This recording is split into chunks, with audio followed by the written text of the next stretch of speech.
छौरी प्रीतिया छौरी जुलिया छौरी डीजे मनीष रक्सौल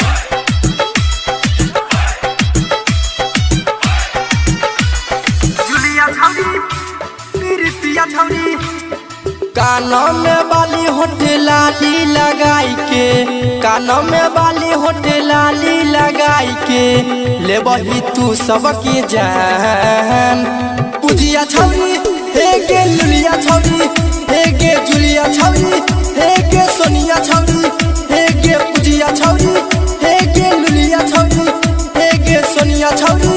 हे गे लुलिया छौरी हे गे जुलिया छौरी कानों में बाली होठे लाली लगाई के कानों में बाली होठे लाली लगाई के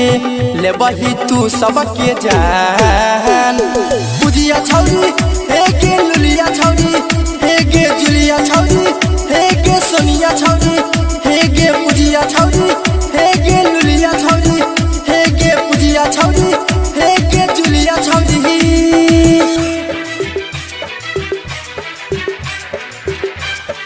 presented by Ajay Entertainment DJ Manish Raxaul पूजिया छौरी प्रीतिया छौरी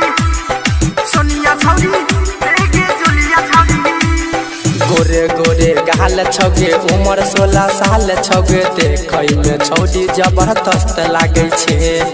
जोरा जोरा याम वाली रूप के गोदाम वाली छौड़ा सब कहै माल मस्त लागे छे गे गोरे गोरे गाल छौगे उम्र 16 साल छौगे देखै में छौड़ी जबरदस्त लागे छे जोरा जोरा याम वाली रूप के गोदाम वाली छौड़ा सब कहै माल मस्त लागे छे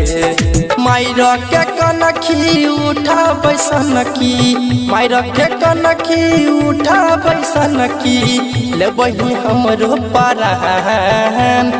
पूजिया छौरी हे गे खुशबू छौरी हे गे लुलिया छौरी हे गे जुलिया छौरी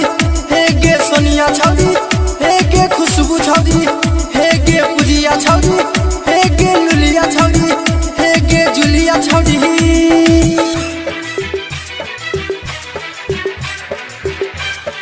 DS recording studio Darbhanga DJ Manish Raxaul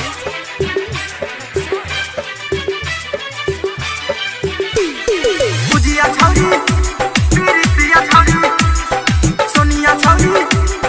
जुलिया छौरी सोनना गिफ्ट में हार देबो चुम्मा उधार लेबो मिले तू कोठरा में यही है गे जान केकरो से डरी है नहीं हमारा सकई है नहीं लव कैले हमारा से कर नहीं गुमान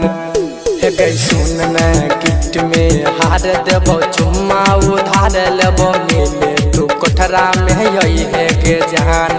केकरो से डरी है नहीं हमारा सकई है नहीं लव कैले हमारा से कर नहीं गुमान राइटर सावरिया सोनू दरभंगिया राइटर सावरिया सोनू दरभंगिया आ जाइए पे मारे मुस्कान खुशबू छौरी हे गे जुलिया छौरी हे गे खुशबू छौरी